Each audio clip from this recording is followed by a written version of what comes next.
Pongo los paneles muy juntos. Caben más paneles. Producen más potencia. Gano más dinero. ¡Vacaciones!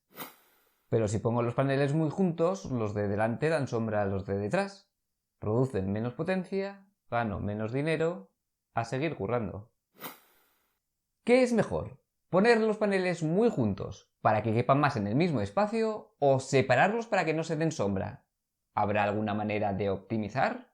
Pues claro, pon un ingeniero en tu vida.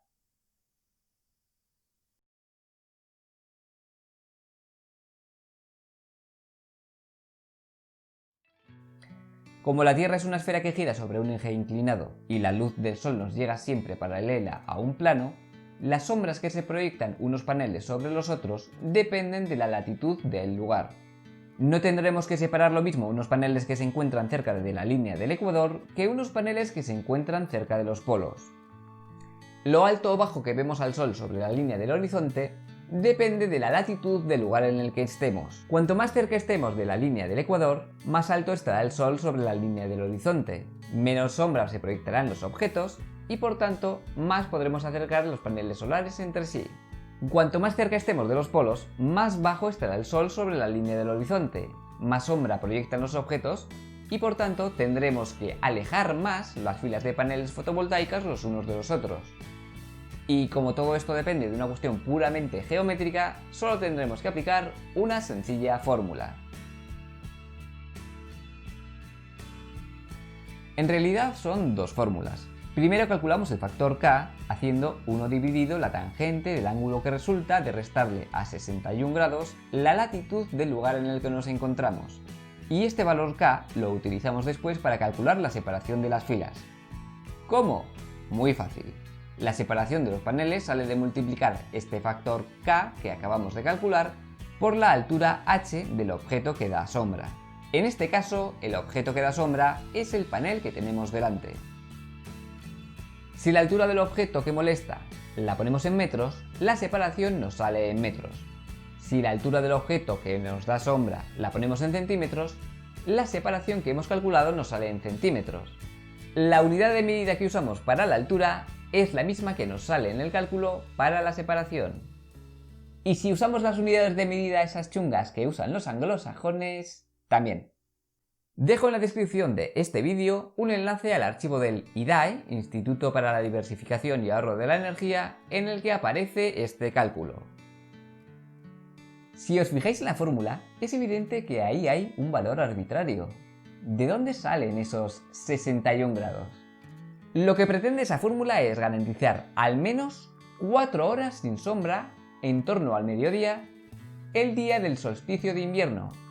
Es decir, que el peor día del año, en el solsticio de invierno, al menos tengamos las 4 mejores horas del día sin sombra. ¿Lo comprobamos? Para comprobar que efectivamente esta fórmula se cumple, lo que vamos a hacer es aplicarla a una latitud concreta, de 42 grados, porque es la latitud a la que vivo yo. Y con los resultados que nos salgan, veremos si de verdad tenemos esas 4 horas de luz sin sombra en torno al mediodía y en el solsticio de invierno, que es el peor día del año. Es decir, 2 horas antes del mediodía y 2 horas después. A los 61 grados que aparecen en la fórmula, le resto mi latitud, eso hacen 19 grados. Hago la tangente, la inversa del resultado, y sale que K es igual a 2,9. Esto es un número adimensional, no tiene unidades. Si por ejemplo suponemos que la altura de los paneles es de 1 metro, la separación entre paneles es de h por K igual a 2,9 metros. Pues ya tenemos la separación entre paneles. Ahora vamos a comprobar cuánta sombra se dan esos paneles. Lo primero es calcular el ángulo de elevación de un panel visto desde la base del panel que está detrás. En este triángulo es el ángulo beta. El seno de ese ángulo es 1, el coseno es 2,9.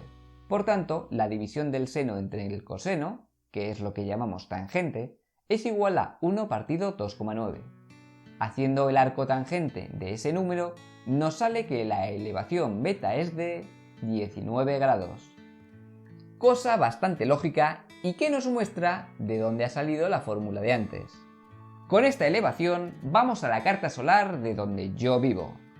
Es decir, una carta solar para una latitud de 42 grados y marcamos una línea horizontal para la elevación de 19 grados, que es lo que nos ha salido. Para los que no sepáis qué son las cartas solares, os dejo un enlace al vídeo en el que lo explico absolutamente todo sobre estas gráficas. Pero lo explico aquí rápidamente. Las líneas azules marcan la posición del Sol en el cielo desde que amanece hasta que oscurece. Tenemos diferentes líneas azules para diferentes días del año. La línea que está más abajo corresponde con el solsticio de invierno, el día con menos luz del año, que como veis ahí, en el hemisferio norte es el 21 de diciembre. La línea que está más arriba corresponde con el solsticio de verano, que es el día con más luz del año. Por otra parte, las líneas rojas nos marcan las horas del día en la que el Sol está en cada punto del cielo. Pues bien, marco en verde una línea horizontal a 19 grados. Esto nos está diciendo que siempre que el Sol esté por debajo de esa línea, a los paneles de detrás les está dando la sombra de los paneles de delante, mientras que cuando el Sol esté por encima de esa línea, los paneles no se dan sombra. Miramos la línea azul para el 21 de diciembre y marcamos a partir de qué hora de la mañana el Sol está por encima de la línea verde y a partir de qué hora de la tarde el Sol queda oculto.